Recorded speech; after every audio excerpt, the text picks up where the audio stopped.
everyone, and welcome back to the channel. For those of you just joining us, my name is Alfred, and this is Capital City Aquatics. In today's video, we're going to be looking at what I feel, in my opinion, would be 5 easy freshwater aquarium plants that most people should be able to grow in their aquarium without too much difficulty. And before I get started, I would ask that if you haven't already done so, please subscribe to the channel, hit the notification button so you're notified when new videos come out, and also hit the like button so that I know that you like this type of material and will continue to put things like this out. So the top 5 easygoing aquarium plants, in my opinion. Again, there's obviously a number of them, but the ones that I typically like to start with when I'm putting together a tank, I'd be looking at some Java Fern, some Java Moss, Amazon Swords, as well as water Wisteria, and some Bulbitis plants. We're going to go through each one of these in a little more detail and give you a very good understanding of why I feel these plants are a good starting point for anyone looking to get into live planted aquariums. Okay, so the Java Fern typically likes temperature in your aquarium to be anywhere between 68 to 82 degrees Fahrenheit or 20 to 27 degrees Celsius. So it does have a wide range of temperatures that it will do well in.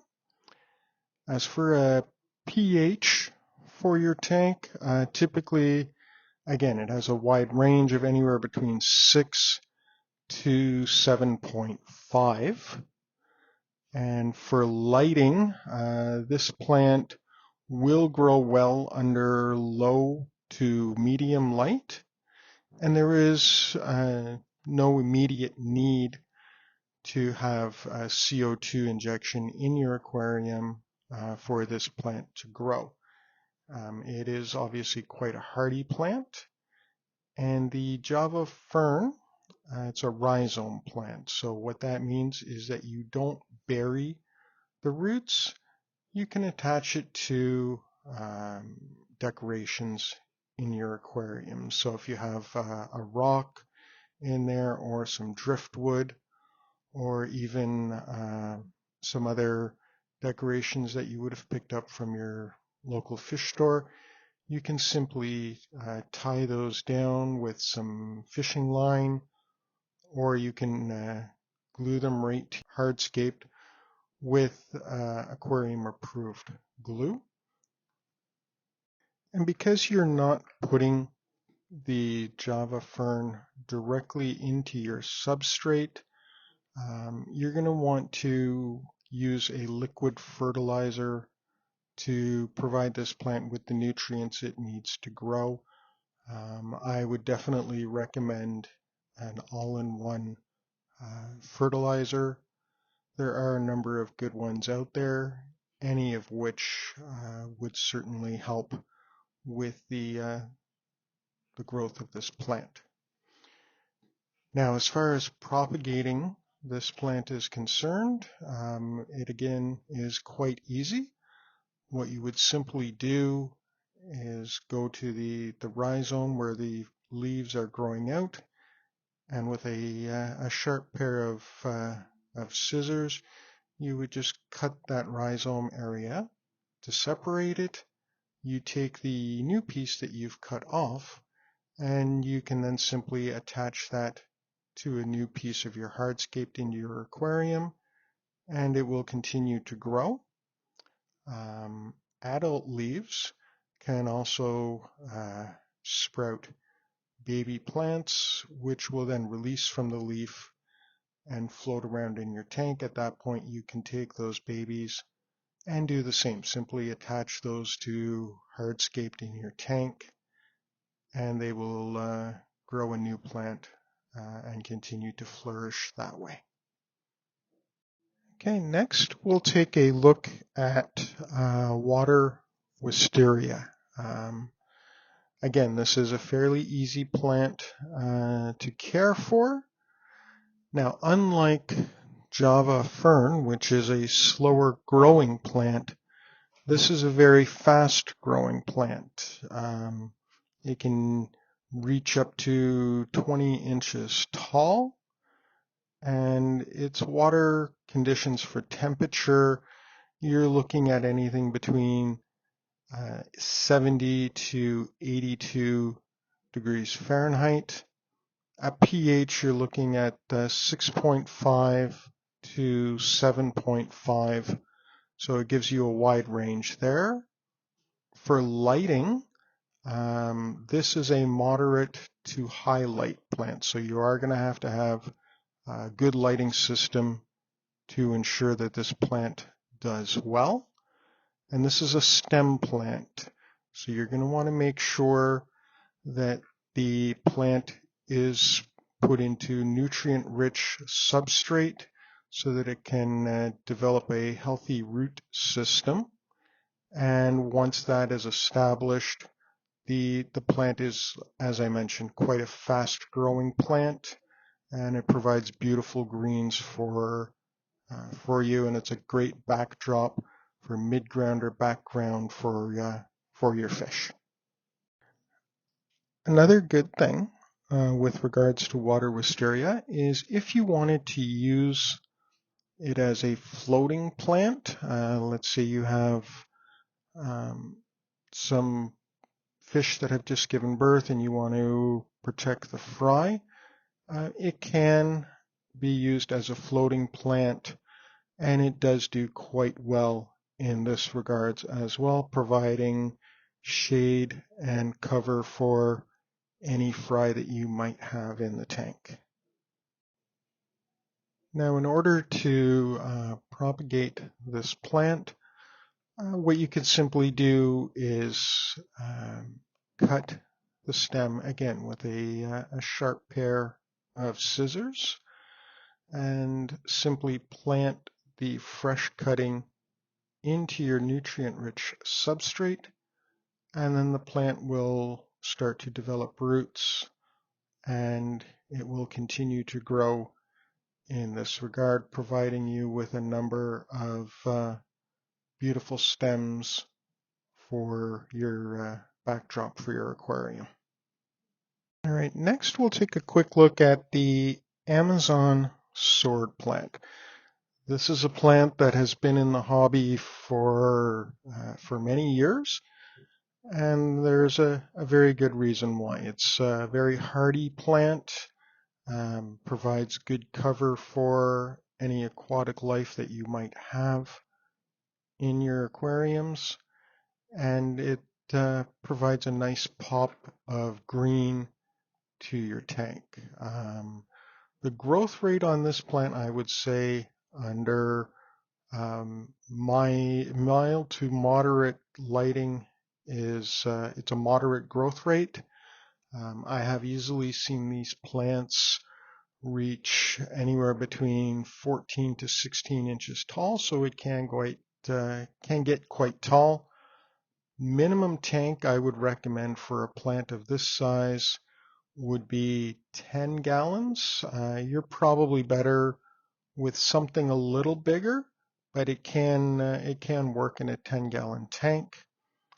As far as temperatures for this plant, you're looking again at anything between 60 to 82 degrees Fahrenheit, and the pH, again, you're looking anything in the range of 6.5 to 7.5, and the recommended lighting for this would be low to moderate lighting. One of the amazing things I find with this plant is a number of your egg-laying plant or fish will quite easily start to lay their eggs on the broad leaves for this plant. So it provides them with an opportunity to lay their eggs and hatch out on this plant. And it is a plant that you definitely want to put in a very nutrient-rich substrate, and you can subsidize that as well with root tabs. It does like a lot of nutrients. Okay, and as far as propagating this plant, the Amazon sword, it will develop a long maternal stem on which the plantlets start to appear after some time. These small plantlets will develop their own root system and a couple of leaves. And when you notice that both the roots and the leaves are developed, you can then cut those off and place those elsewhere in the tank or in another tank. But yeah, the Amazon sword, fairly hassle-free plant that I've had a lot of success with, and I highly recommend for anyone just starting out with aquarium plants. Okay, next we'll take a look at one of my favorite aquarium plants, the Java moss. Now this is a very easy, hardy plant to grow. As far as lighting is concerned, any range of lighting from low to high, and it'll accommodate any type of lighting. It would be a good foreground or midground plant. Another good thing with this is you can attach it to your hardscape, the rocks or wood, and it'll form more of a carpeting effect over any material that you attach it to. As far as temperature goes for this plant, again, you have a wide range of acceptable temperatures, anything from 64 to 86 degrees Fahrenheit. Your pH range is very wide. I have seen it do well in anything from 5 to 8 as far as pH goes. The growth rate of this plant without CO2 injection, I would say, is moderate.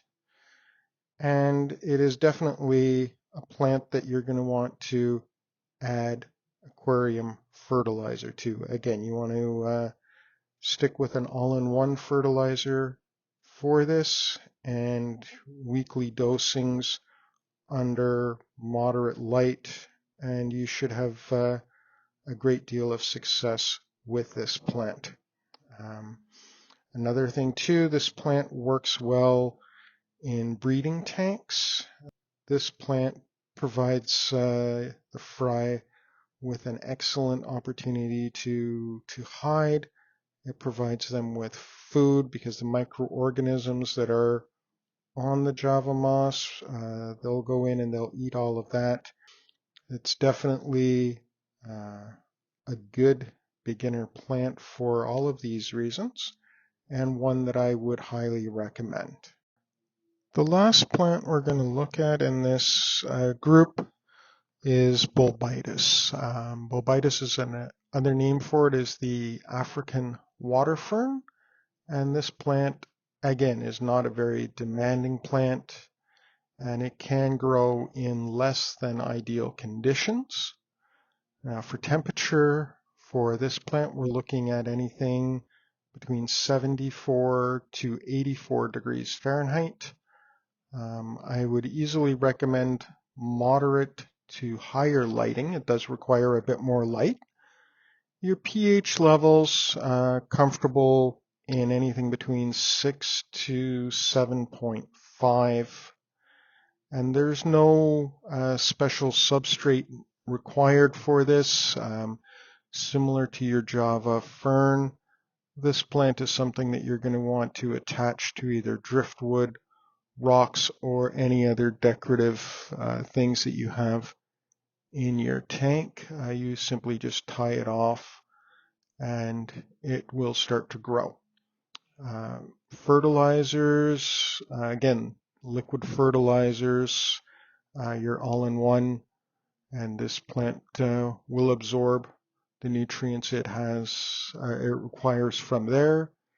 For a tank size for this plant, I definitely wouldn't go under a 20-gallon aquarium for this plant. Now, for water flow with this plant, you're going to want to go with something that has a gentle water flow. The area that it comes from, and lakes and streams, you definitely would be good to provide it with a low to moderate flow. All right, thanks everyone for joining me with this video, and I'll see you next time. Have a good day.